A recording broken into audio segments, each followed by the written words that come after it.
Gilts rallied in the month of May. Downbeat economic data, real reassessment of where the Bank of England goes. What's your assessment of the UK economy at the moment and the gilt story? Well, I think part of the move is to do with these sort of knee-jerk global moves, as we've been talking about, the sort of trade concerns and the Eurozone concerns. But we do think there are wider problems in the UK.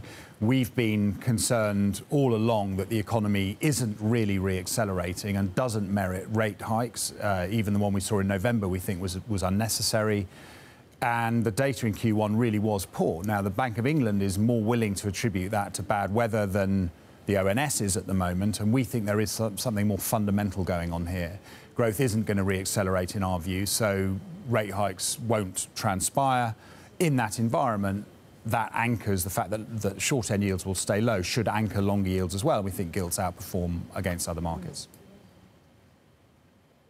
How far away, then, is a rate hike in the UK if you take Brexit actually happening, something that a lot of people seem to forget? Brexit has not actually happened yet. How far away is a potential rate hike? Is it after Carney goes back to Canada, I presume?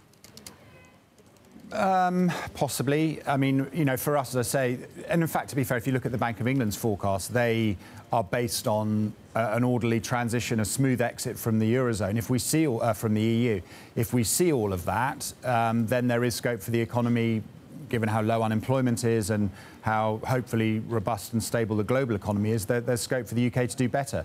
What we need is absolute clarity that transition, first of all, will happen. And that at the end of that transitional period, the UK will move fairly seamlessly to a new relationship. And we're a very long way from that, which is why for us, the next hike will come the other side of, well, initially the EU exit and yes, the governor's exit next July.